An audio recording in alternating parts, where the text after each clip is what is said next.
The 2 Series Gran Coupe is BMW's idea of what a small, stylised premium sports saloon should be. This second generation F74 version is a little sharper looking, a little sharper to drive, and quite a lot more sophisticated inside. As before, the drive dynamics here are no different to those of a 1 Series, but as with that hatch, they have been lately sharpened in ways we'll get to in a minute. The engine choices, they're much the same as those of the 1 Series 2, kicking off with the 48 volt mild hybrid 1.5 litre 3-cylinder model, the one we're trying here, the 220, which offers 170 horsepower and is the variant that most will choose. It makes 62 in 7.9 seconds en route to 143 miles an hour, and that's quite as fast as you really need to go in this kind of car.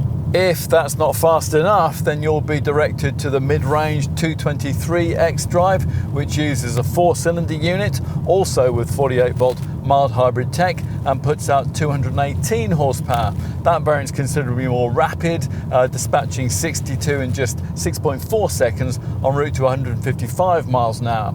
As the model name suggests, it includes all-wheel drive for extra traction too. 4-wheel drive comes with the flagship Model 2, the M235 xDrive, which uses a 2-litre 4-cylinder turbo petrol unit that does without any electrified tech and delivers fractionally less power and torque than the previous generation version, but still puts out 300 horsepower. Its top variant makes 62 in 4.9 seconds and is electronically limited at 155 miles an hour. All 2 Series Gran Coupes now have to have automatic transmission. This is a redesigned 7-speed Steptronic dual-clutch auto setup, complete with a boost pedal that gives the driver an extra burst of overtaking acceleration. The suspension has been thoroughly tweaked. BMW calls it adaptive, which isn't quite true. All 2 Series Gran Coupes feature passive suspension, but it's of the frequency selective kind that we saw first on the 3 Series.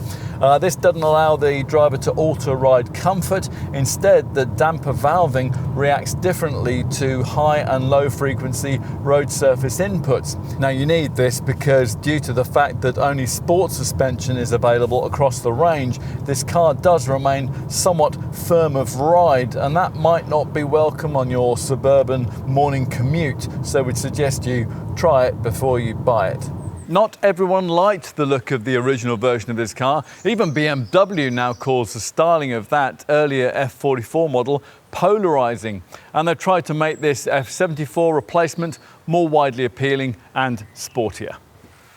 It's certainly bigger. Length has been stretched by 20 mils to 4,546 millimeters, and the car's also gained 15 mils in both height, 1,435, and width, 1,800 millimeters.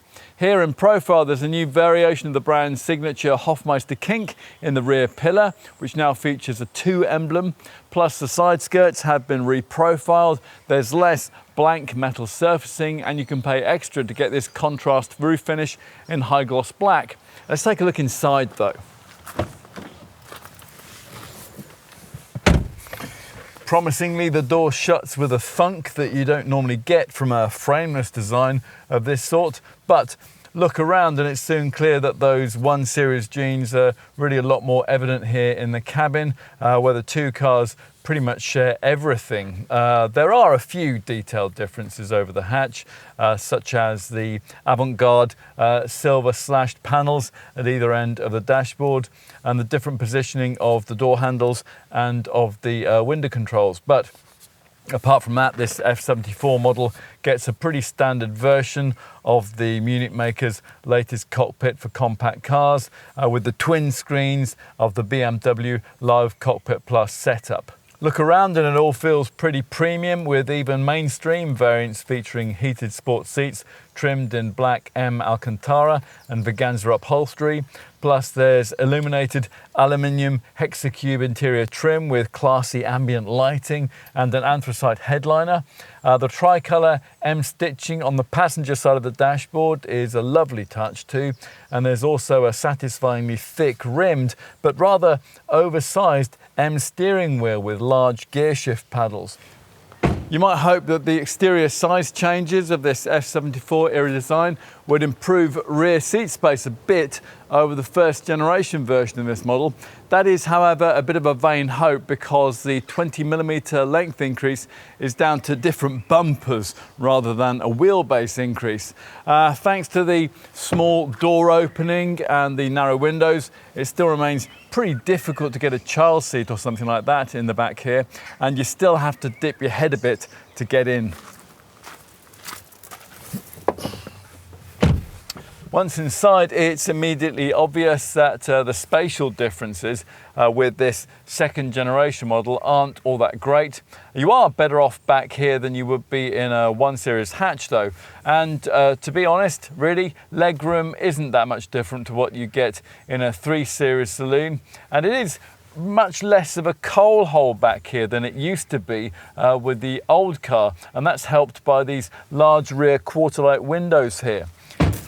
Let's finish with a look out back, where the boot lid rises to reveal a disappointingly small 360 litre space, which is 70 litres down on the first generation 2 Series Gran Coupe and 45 litres down on the rival Mercedes CLA. Now, this shortfall is almost entirely due to the mild hybrid system, which sits beneath the boot floor on this volume 220 variant and its 223 mid-range counterpart. The top M235 variant lacks MHEV tech and therefore can offer up to 430 litres of boot space. That is in theory 50 litres more than the equivalent M135 hatch, but that capacity wouldn't be as useful in the real world because of this narrow boot opening, of course. BMW isn't developing any more combustion engines, but it's doing its best to improve efficiency on the fossil fuel units it does already have.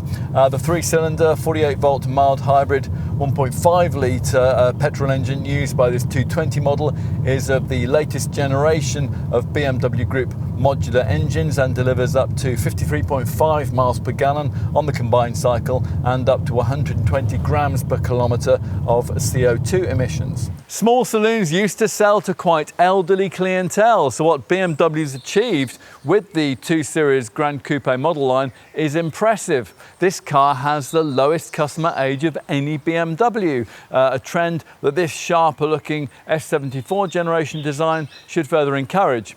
Far-reaching as the changes are though, we still can't imagine that they make you want a 2 Series Gran Coupe if you didn't want one already. But if Munich's idea of what a small 4-door coupe should be appeals to you, then this car will please you even more than its slightly controversial predecessor.